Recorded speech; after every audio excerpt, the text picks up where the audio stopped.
Hello, everybody. We are live again for another episode of The Corner. On the other end of the line, here we got Joshua from way down in South Africa, Joburg, and my co partner, the far end. I'm sorry, can you repeat that, Joshua? The That's far the end. very far end of the line. The very far end of the line, yes.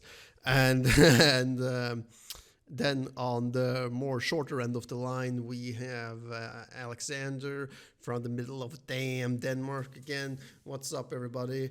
Are you all doing good? Yeah, I'm good, doing good too, at least. I'm good. That's good. That's good. Yeah. I don't know. I don't know. Like, what's tonight's topic going to be? And like, I feel like it's funny to say like tonight because it is actually tonight for Joshua also way down far the line in South Africa because we are actually in the same time zone, kind of like a mind fuck. Yeah. It is Far down, but not far to the left or right. Yeah, exactly. Did you know that, Troy? I did. We're in Amsterdam time zone. Africa, generally, Africa is pretty much the same time zone as our Nordic countries up here, and Germany as well. Pretty much all of Europe, except for Britain, who have always been like a little bit off.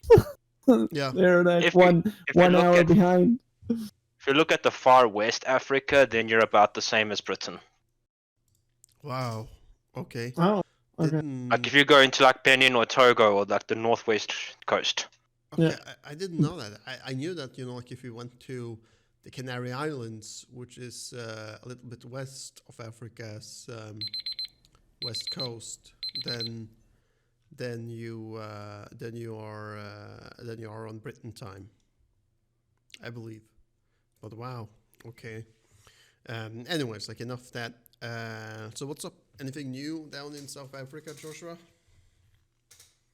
And nothing in particularly new, no, not that I've heard of. Still alcohol ban and tobacco ban and all that. Alcohol ban is up and down. Wow. Like I feel like South Africa is like such like I don't know, upside down country. You know what I mean? Well, we are on the upside down of the world. You are on the upside down of the world. That's true. That's true. But yeah, man, like aren't you also like getting vaccines and stuff for the virus down there so you also can return? to So normal? far only been medical personnel. We're at 0.5% vaccinated Yeah. in the space of already like a year. Wait, did you say 0.5%? 0.5%. Holy crap, man. Damn. That is moving slow. And yet they're now allowing contact sports in public schools. Yeah. Yeah. Well, Full like contact sports like rugby, for example. wow. Okay, that's like crazy. I mean, like, seems like they got like stuff under control in Scandinavia right now, and in America they have like vaccinated like 200 million Americans. 50% 50%. about. 50%. And Israel's almost fully vaccinated. yeah, they vaccinated almost everybody within the first month or two this year. They were like really, really fast, but like that's what you see like can happen when you have the logistics in place and you can like get shit done. You know what I mean? And you don't have the vaccine is going to give you a microchip or is going to turn you into a Satanist or whatever else. Yeah, man, for sure. Mhm. We've got a lot of that here in South Africa, unfortunately, too. Yeah. Damn. Well, like I'm still like sure that we're going to see the end of it pretty soon. I can't really answer why Africa is down prioritized by big pharma when it comes to Because there's delivery. not as much money out of it. Yeah. Well, like that is like the logical answer for it, but And also because the governments aren't really doing much to to push it, drive the efforts to acquire them. yeah, Did you know? Also, that, a lot of African governments are very much enjoying the levels of power that state of disaster gives them. yeah, yeah. Why would you love it? Because it gives you more power. Because it gives you more power, exactly. God They're damn, getting high on the power that they've got now. God damn, man. You know, like Africa. You know, like sorry to It's say, like the cigarette man. it's, Um, the person that's mainly responsible for forming that ban has got associations with illegal cigarette smugglers in the country. yeah.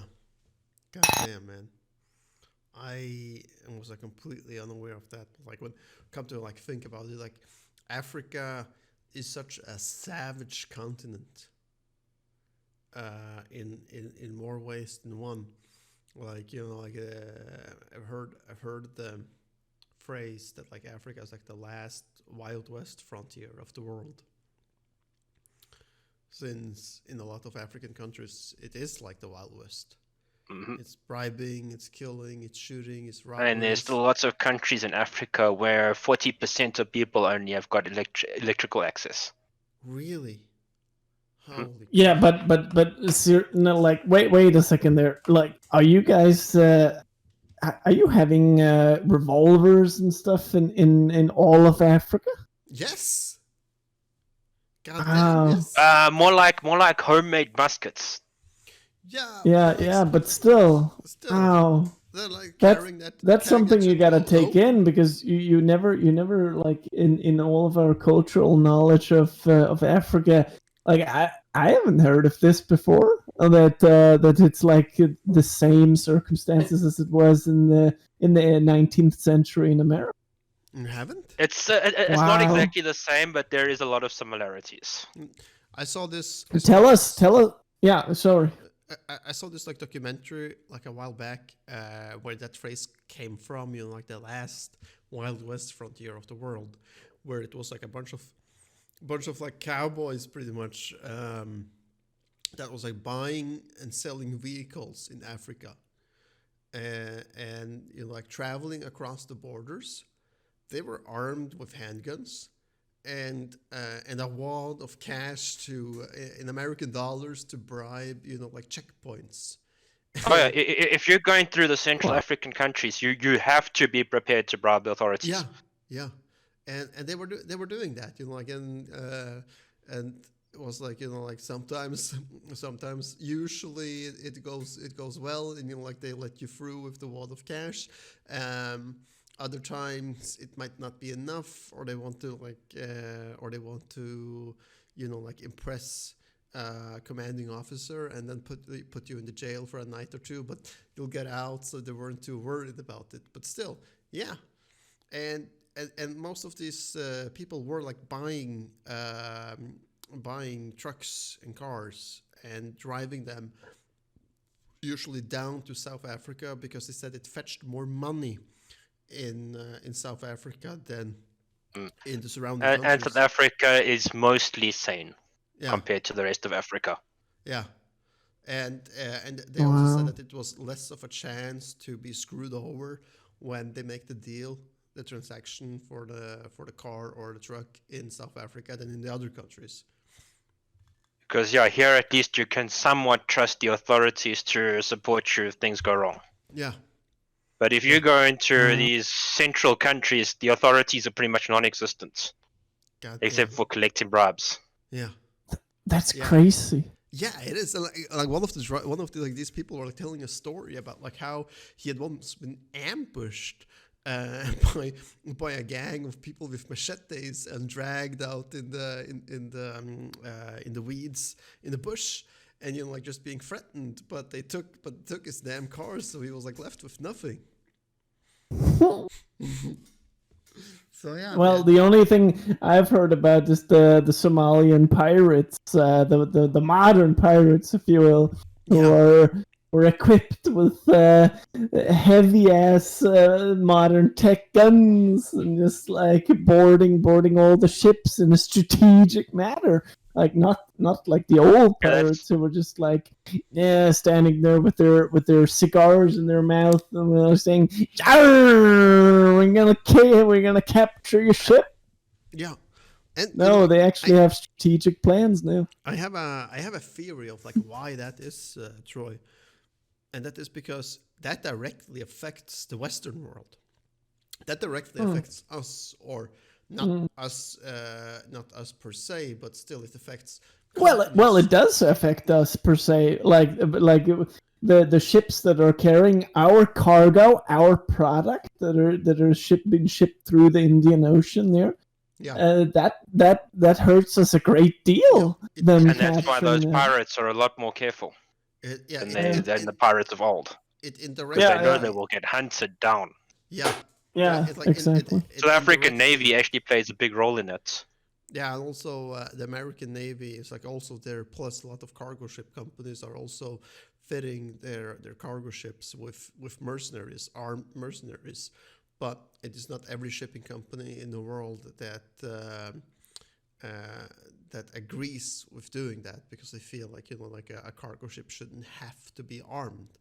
But like, I don't know. Like, to me, it like seems to be like circumstances decide Well- what's necessary or not. And if the circumstances says that it's necessary to have damn mercenaries on your ship, then you have damn mercenaries on your ship, right? Especially if you ship through the Indian Ocean, Something- off the coast of Somalia, definitely. Something interesting that you see a lot of like merchant or private ships that are now coming with, especially those in Somalian regions, something called the sonic cannon. If you want to look that up and see what that's all about at some point and add it to the screen.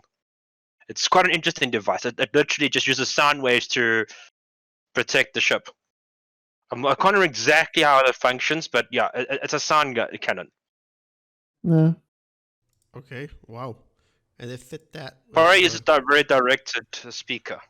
All right. Okay. Wow. That's I'm imagining, judging from the wording, it sounds like it's something with sound that you pull, that it basically shoots an ultra, like a really loud sound that's out of your That's like really disruptive to your hearing and balance kind of thing.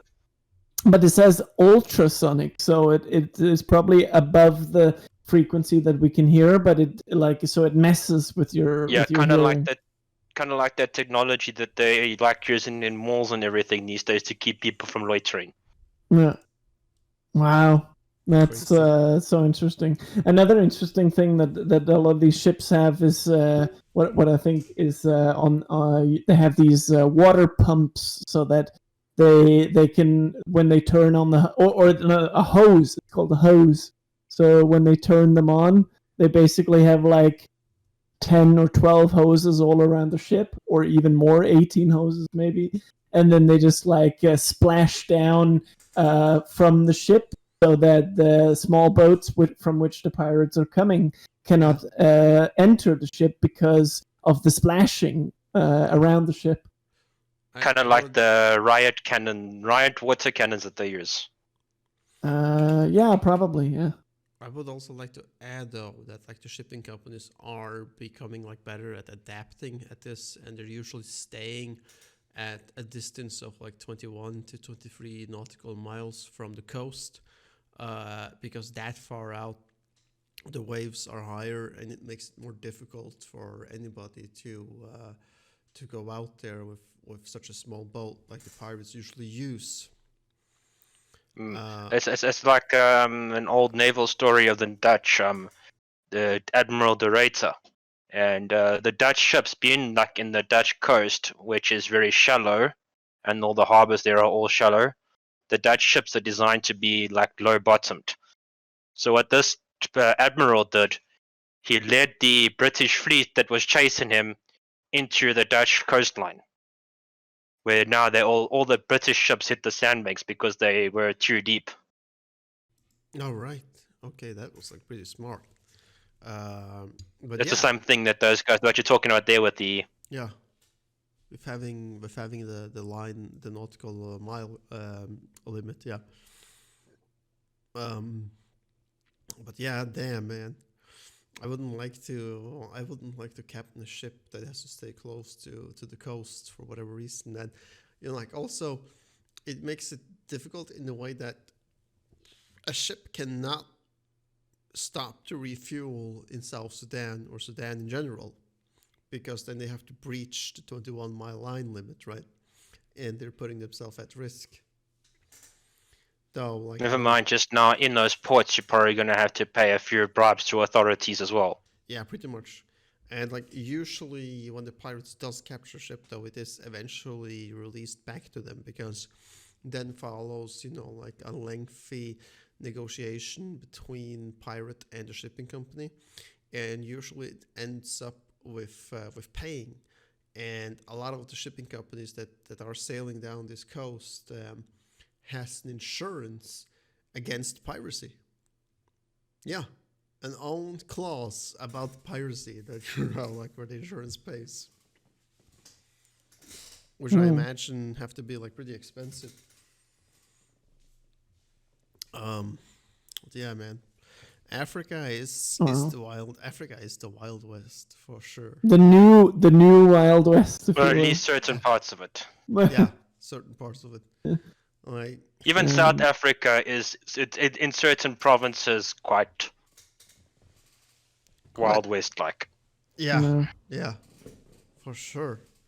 Man, like it's just like crazy to believe that that's happened. But like again, I wouldn't say that it is totally Africa's fault, because like we, the Europeans, No, Messed up definitely the not. political like that. systems. Yeah, we made it like But that. it's also their own fault, although these countries' own fault, because they still support and elect these leaders into power. Yeah. Well, yeah, sure, but like they don't know any better, and there probably like isn't that many great And options. and a lot of corruption as well. I mean, Yeah. we're talking there's a lot of leaders who are just sitting on power, and also like a lot of leaders who are also just sitting there waiting for the charity organizations from the Western world to donate, and then they just take that, because they need, like, the charity organizations need to go through the official channels, and then these corrupt leaders are just taking the money rather than leading it onto the villages. Saying a big issue that you see now is that the people still stand by and support these corrupt leaders. Like here in South Africa, even we've got like a particularly really corrupt member of the ruling party, and these guys are now fighting to keep him out of jail. Oh, Wow. Crazy. damn. Crazy, man. Holy shit. But yeah, like, Yeah, but it definitely is a problem, and it is also like, I think the reason why someone like myself hasn't been hearing about this and like being the Wild West and all, is because it's not as relatable to us Westerners as America. Like it's not a part of our history. I think like in like chances are that like if there were sorry for interrupting you, by the way, is that okay? No, yeah, that's fine. I was going to say that like even if there was a school massacre in like let's say like Liberia or some shit, where like 50 school children gets massacred, I think like like it's a chance that we wouldn't even hear about it, because why would we? If the going like on how things are being done in the country is like, yeah, well, that's just how it is, then it never reaches Western press, and it just is what it is. Damn. Yeah, I mean that's how humans are designed. I mean, we're designed to care about things that are relatable to us, and if things are not relatable to us, then yeah, sure. I mean, you can hear about a murder that has taken place 20,000 kilometers across the globe, and you wouldn't care.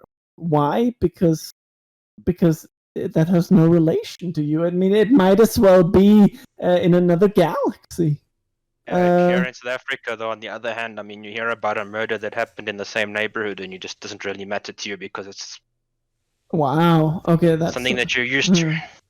Wow. Okay, that's another. But I think that comes from the anonymity of the big city. I think. Yeah. Do you live in a big city, Joshua? Yeah, in a suburban type area. He lives in Oh, Joburg, man. Well, Yeah. not in the city though, in the suburbs of Joburg. Yeah, in the suburbs.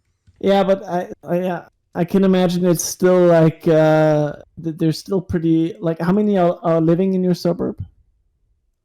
A lot. It's a big suburb. As like an huge. estimate, just an estimate for the It's viewers. free. I It's wouldn't over be able 3 to. million. It's over 3 million people in Joburg alone. Yeah, but in the suburb where you are living. I would probably say at least a few 100,000. Yeah, that's what I thought. Because like when I'm talking of the suburb where I grew up, we're talking maybe like 5,000-6,000. Yeah. And that's in Denmark. So yeah, man, that's still like 100,000. That's still a small city in or still a small town in Denmark. Yeah. So yeah, I mean I think that comes with the anonymity of a lot of people. The more people there are, the less inclined to care are we. I mean, if you had a small island nation, I read an article about this recently, about this small island nation or just small island where there was 1,000 living, and they were almost never experiencing any crime. The only crime they were experiencing was some guys maybe stealing a fish, and then they would be like getting a couple of they would be smacked, and then that would be it. So yeah, like it all depends on how many people are living together, I think. Yeah, I think I know what you mean, Troy. Because okay, let me put it in a different way. Like, it is a lot harder to steal from a person who you have looked in the eye. So if you have talked to a person face to face, and if you've shook his hand, and if you've said, yeah, we'll make a deal, then it is a lot harder to stab him in the back afterwards, even though it is possible, but it's a lot harder. Definitely. Yeah, for sure it is. But Yeah. I do believe like what you are meaning to say is that when you are talking about a place with a concentration that concentrated with that many people, you create a boiling point, right? Where Well, what do you mean, a boiling plate? I mean, like you're creating like a boiling point because you have so many people in the same area. You have so much poverty in the same area. You have so many people struggling to get the same thing, right? And so much competition to getting that thing that you create a boiling plate. You're creating a boiling pot. I mean to say, right? Oh, but I'm just trying tensions to. are really high in like our townships and shit. Yeah, but it's not only that. I think like because that competition must still boil down to something, and I believe that is the anonymity that you don't actually know who you're up against, and so the people that you're up against is just shadows, and then it is much easier to just disregard those shadows and beat them, rather than if you had to compete with your friends. I mean, imagine if you had to choose between you and your best friend, whether you are the one to die basically, or you. Then of course you would have a much harder time than choosing between your best friend or between choosing you and an unnamed character, like just a puppet.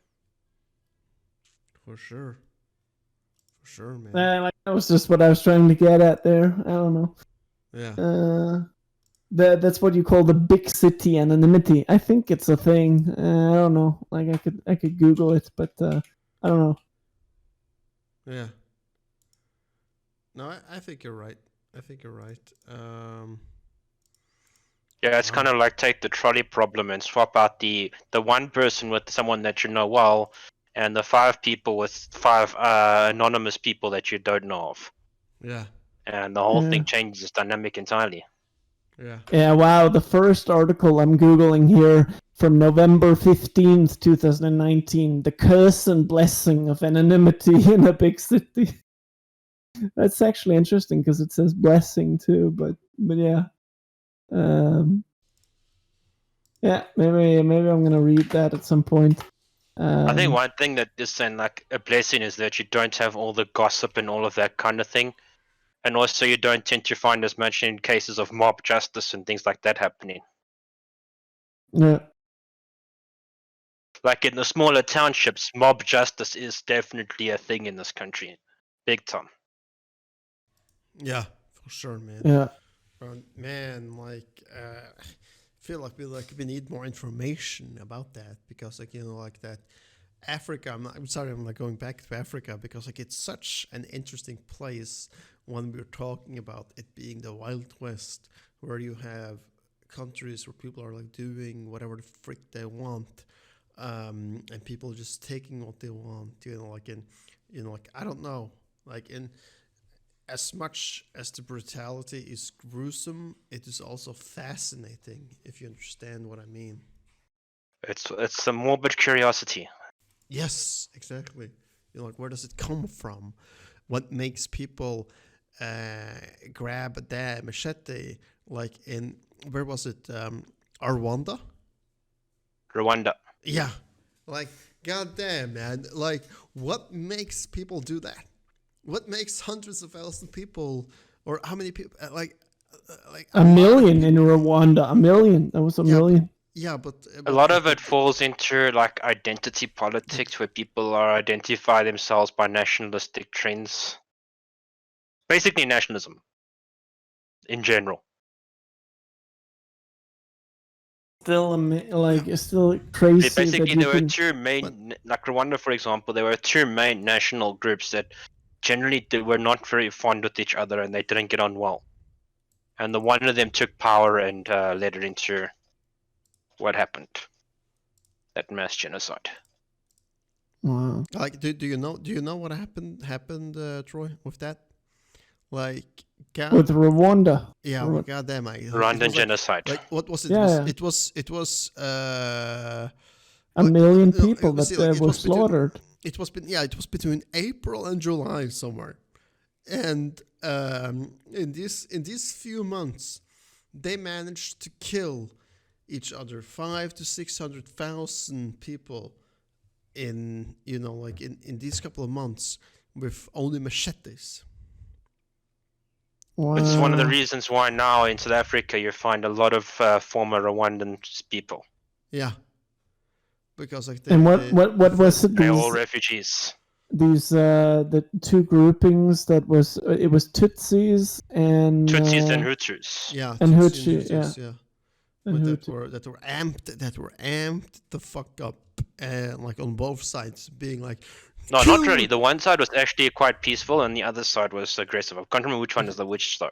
Which which side was the aggressive then? I don't remember which one is the aggressor. I think the Hutsis were the that says yeah. I think it was the Hutus that was the aggressor. That was the aggressor in that part. If I recall correctly, a big part of it was that the one group is Christian and the other one is Muslim. Yeah. Okay. No. Yeah. I'm wrong, man.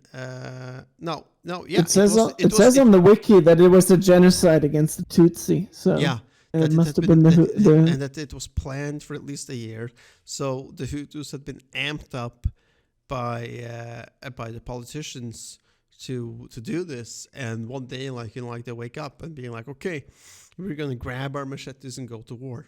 Pretty much draw a parallel to Crystal Knight in Nazi Germany. Yeah. Yeah. Fucking nuts, man. Yeah. And it also says that it was an estimated between 250,000 to 500,000 women that was raped during this genocide that only lasted 100 days. Yep. And then also children were taken as soldiers. Yeah. It just brings me to a flashback to a previous episode of the corner here as well, where we talked about the similarities between Otto von Bismarck and Hitler. But then Yeah, so like what we were talking about before your recording got capped there was basically just the similarities between all these madmen, Otto von Bismarck, Hitler, Stalin. Although I don't think Otto von Bismarck was as crazy as these later guys. I think Otto von Bismarck was just as crazy, but the scale of his power was less. He was just power greedy, yeah. Like, I mean, his authority, is just the scope of his control was less, which made him less of a influence. yeah, true. I'm surprised that you know so much about German history. It relates quite closely, actually, into South African politics at that same time.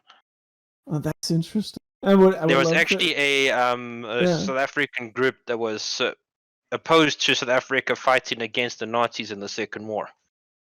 Oh yeah, right. Fuck, man, that would be so interesting because to dive one into. Considers that the National Party and their ideals kind of did fit very closely with Nazi politics. Yeah, the same level of nationalism and identity politics. Yeah, because what was South Africa's stance during the Second World War and during the First World War, for that matter?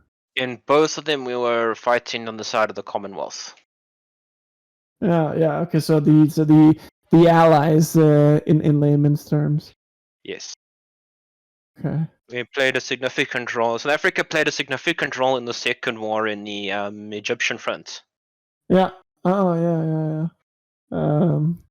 Yeah, so just to reiterate, the Allies were, for all the viewers that may not be so into the war theories and the war history here, the Allies were Germany, Japan, Italy.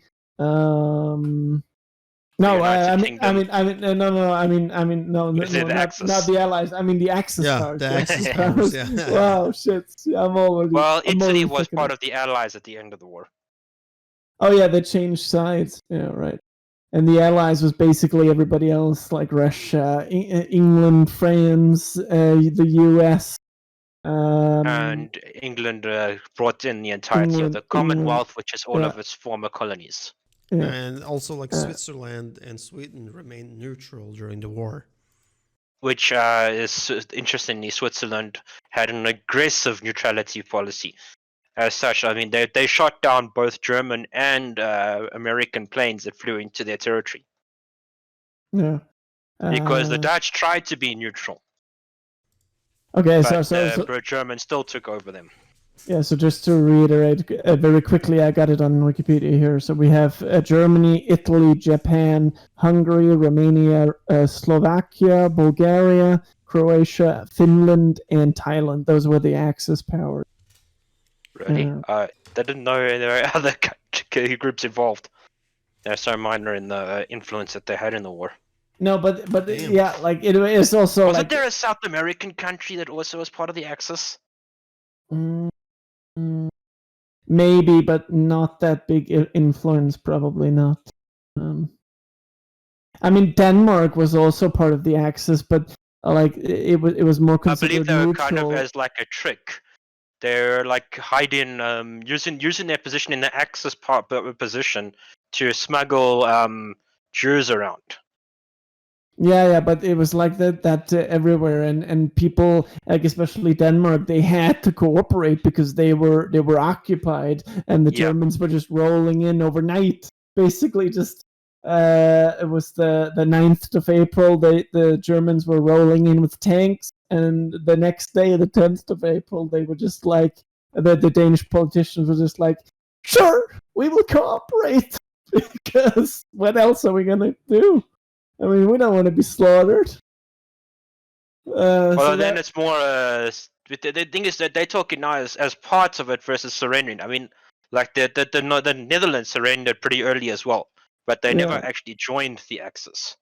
No, neither did Denmark. They were just like neutral, but like we're helping. They were like in quotation marks. They were helping the Germans. Interesting one on the Netherlands side there is that the Dutch had a city bombed after they surrendered, simply because of a delay in communications that only got to the Nazi headquarters after the bombing quadrants had been sent. Yeah. So one of their cities was destroyed practically for absolutely no reason.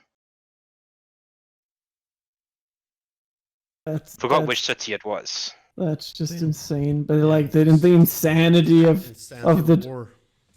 the insanity of war and the insanity of that fucking crazy madman Hitler. That's Yeah. nuts. I don't know. It goes back to something that I always say, is that the nationalism is the root of most evil in the world today. Yeah. Das Nationalsozialistische Partie. And especially when you're talking. And in South Africa, the National Party that was associated with apartheid. Yeah.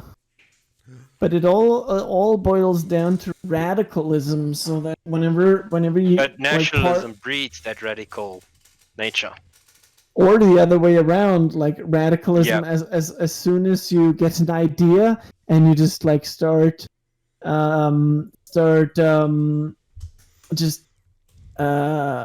what should you call it, like elaborating it without proof, without evidence, like without discussing with other people, without involving anyone else in the discussion, and you just like keep going on these ideas. As long as this happens, that's when you breed radicalism, and that's when you breed eventually like an insane philosophy that could lead to nationalism as well. Yeah, man, for sure, man. Such a crazy idealism, this nationalism thing. And Yeah. the nationalists has actually like gained parliament seats in Sweden is even more frightening. Yeah. It's even But, a like, rise in even the nationalist parties in the Netherlands have gained some ground in the recent years. yeah. But like I would like to know right now, right here and now, on live on the corner, what is your political standpoint, Patrick? Well, I think it's been made pretty clear here for all of us. like, Yeah, I'm- tell us. I'm trying to be like Sweden and Switzerland, like I'm trying to be like neutral. No. So like whatever you think, like like I'm not going to judge, I'm not going to say that you're a freaking asshole or whatever the hell, like regardless of your political But yeah, philosophy. Which is an interesting one where it comes to nationalism, is that there is grounds for it to be quite essential too. Yeah, Yeah. it is always arguments for and against. Yeah, which is of course. which is also like why they gained followers back then and also now, right? So no, like I don't have like a strong political belief so far.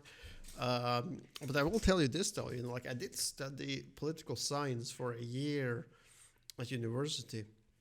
We had about like Machiavelli, we had about Hitler, we had about like all kinds of like like people of power during history. And one thing that goes over and over again is that regardless of what, the theory is that the biggest political leaders in the world has read Mein Kampf of Adolf Hitler, because regardless of how crazy the man was, he is still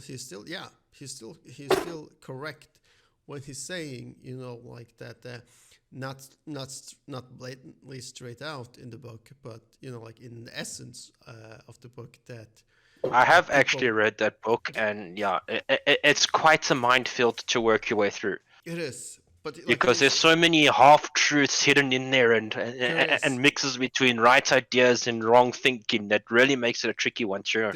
There is, but like he's essentially saying that humans are like cattle, and they follow any leader as long as you have like a big enough carrot to wield, right? Even though that carrot is just imaginary, which it was.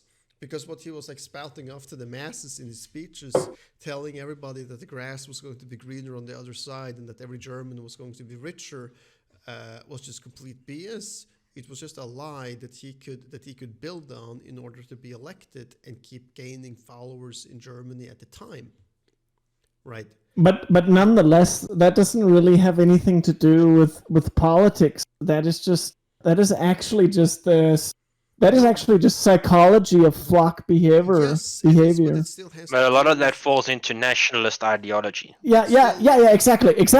It's ideology, but it's not politics. It still falls into politics in the way that No. people are used. That people Well, are. Wait, let me yeah. finish. That politicians today are still using the same method to Yeah. becoming elected, right? That's true. That's Like if you're like looking at just take Denmark then, for example, right? How much shit Yeah. does the politicians say during an election battle? Like of how much good they're going to do and why you should elect us, and then compare that to the percentage of election promises they actually keep during the period that they have the power and maintain it. It's not a lot. yeah. It's not a lot Yeah. because It's like how whenever it's close to election time, you always see the party in Yeah. power that's all of a sudden starts fixing problems. yeah. But Of course. I would say that falls under propaganda and media coverage That's and still- getting elected, and like that's part of your election process. I would say, like, when you're talking politics, of course this depends on how you define politics. Yep. But when you're talking politics, that is about how many taxes should we pay? How much? What should our party do to reduce CO2 emissions? And what should our foreign policy be is a big factor as well, which is the biggest driver in modern politics in this day and age.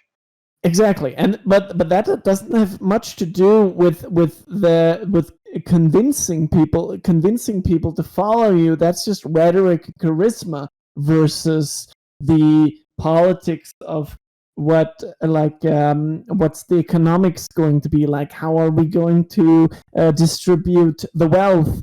Like, those are two different subjects, in my opinion. I believe like it's still like strongly connected because the election process is a big part of the politics. It's about like how the parties The gain parties power shape their first. ideologies Yeah. or their stances on matters based on what people want. Yeah, but it's a long shot still. It's like there's a long link between them. Sure. I mean, yeah, you get elected, you convince people, but they're like, especially in a democratic systems like most Western systems today, there's a lot of laws that have to be passed in order to make a significant change. Exactly. Like that's what I wanted to get through, because Yeah. politicians in an election battle in Denmark can promise as much as they want, but it is still the same thing as it is everywhere. It is still the same thing as in the U.S., where the president just doesn't have the power to make up a bill or make up a law and just get it implemented. It has to be approved by Congress. And in the same way, in Denmark, a new bill that Mette Frederiksen can't just make up a new law. The prime minister of Denmark. Yeah, she needs to get it approved by the majority of the Danish parliament, Christiansborg, right? And that's that's these road stops, and I don't understand the faith in people that that they have all these election promises, they have all this shit that they say they're going to do, but still it remains the same. You need to get it through parliament. Are you going to do that? Do you have that? Do you have that much juice to get your will and and this and that for the parliament? No, because if you want to give something, they have to take something, right? It is not a give society. It's not how the world works. If you want something, you need to give something in return, right? Or you need to want something. Yeah, that's how it works. You want something, you need to get something in return, and this is like what completely baffles me with people over and over again, that they just buy into it. Like, yeah, sure, that person might be able to change things. But that's not how the world works. That is how it works in a dictator society, like in Cuba when you had the Castros, because they were just able Which to. is why some can actually make the argument that dictatorship is actually a good way to go. Indeed. A, And a good dictator Yeah. is far better than an alright government. right, the only Nah, problem- that's where I disagree. That's where I disagree because, like, when you have a dictator, that's when you can talk about nationalism.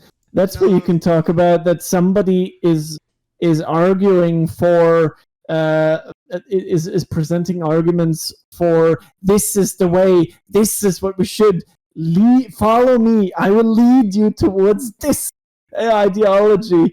And it most oftenly it just ends in a fluke, Yeah, and it ends well, in you it's being overtaken. dictatorships never work out though because of those reasons. But theoretically, one could consider that a dictator that wants the best for his people would be able to do it, while the governments would always get stuck in between things. I was They going to say say, what's it, a camel is a horse that was designed by a committee.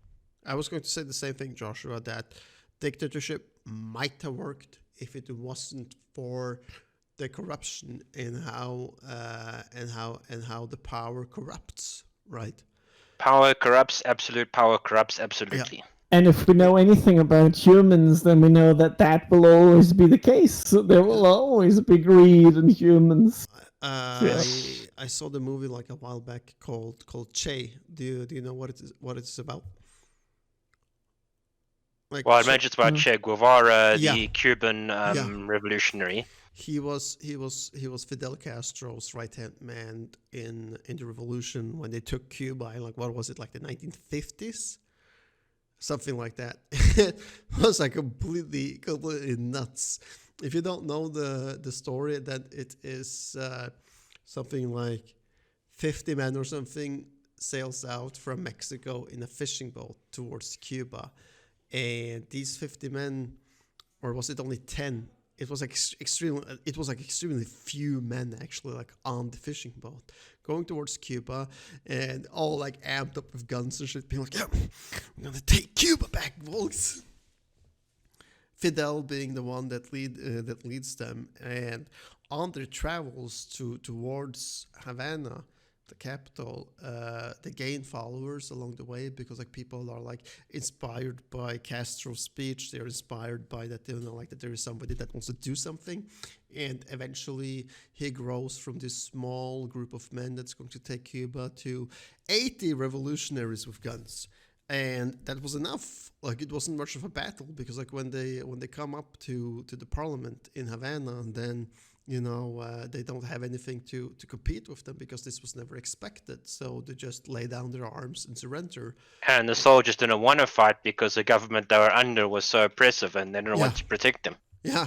So like the moral was like all time low in to begin with. So like it was the easiest coup in the world for Castro, or like for anyone.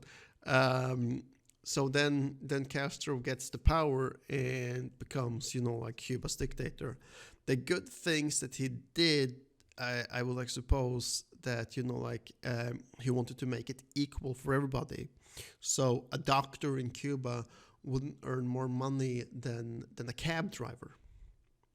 That's it, and you weren't allowed to, what is it? What was it? You weren't allowed to brush up your apartment or your house, because if you are remodeling it and making it more attractive, then you are all of a sudden more wealthier than the next man in the street.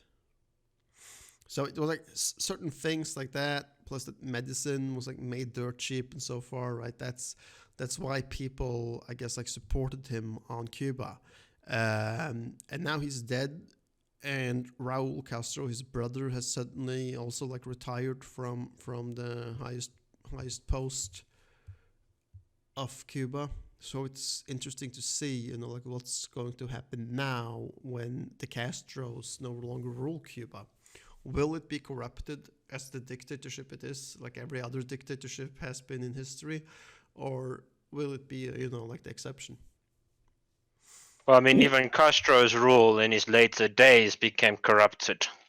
Yeah, but that's like what you said. It's like the power- same thing with Zimbabwe as well. Yeah, Zimbabwe, Robert Mugabe started as a very, very good leader until it started being noticing that his power and position was coming under threat, and that's when everything started to go downhill in that country.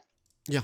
Power corrupts, and that's also something I learned in university. Is that becoming a tyrant is inevitable if you're the person that wants to keep holding power no matter what, because then you eventually will sort to any means necessary to keep the throne, and you will effectively. It's one of the become reasons a why I tyrant. do actually like. It's one of the reasons why I do actually like the idea of constitutional monarchies, because at least then you've got two branches of power that are not directly related to each other. So Yeah. if the one goes off the road, the other one can take control. But you have that, as I understand it, you have that in the US and in Germany as well, where you have basically these checks and balances. We have the. I was saying, the thing is, those checks and balances aren't represented by a person, which is what the difference is in these monarchies. Is that there is a person that stands behind those values. Oh yeah, that's true. Like in Denmark, we have the prime minister, who's the leader of the government. Then we have the top judge, who's the leader of the judicial branch, and then we But have. now, can those two directly rule against each other? No, I don't think so. And that's the thing about the monarchies, is that the monarchs still have the authority to completely overrule the prime minister. Oh no, and parliaments. Yeah, we don't have it. We don't have it like that here. Here in Denmark, it's basically, sure. The Queen of Denmark could say, I mean, the Queen of Denmark has to sign on all laws passed. But if she would say no to that, there would be huge problems. But now that creates a position. Now, if those laws now suddenly start becoming unjust and are used by the laws created that now allows a corrupt government to stay in power, she can now take the stance of now voting of cancelling out that law. That's a misconception, Troy. That's a common misconception. Whenever it says by order of the king or by order of the queen in the law text, then it is not actually the queen or the king. It is actually the parliament. This was changed throughout the crown. Time. Yeah, the crown. It is not the crown. It is the parliament, because this changed when the crown's power became symbolic, which is in all of Scandinavia. The queen holds no real power to do anything. Like, sure, she has immunity from law, but that's something different. She's allowed to do whatever the hell she wants. If she's speeding, I think she probably. I don't know if it's anything like most other monarchies, but she probably can take direct rule over the military. The army answers to her. No, not in Denmark. Not in Denmark, though. Okay, in Norway though, that's true. That the king is the highest commanding officer of the army. So basically, then, if a government goes off its hinges, the king can then use the military to overrule the government. That's true. But it would require an exceptional circumstance to do it without being now dethroned. Yeah. In Denmark, it is the Ministry of Defense, who is also in of Parliament, a subsidiary of the Parliament, who's controlling the military.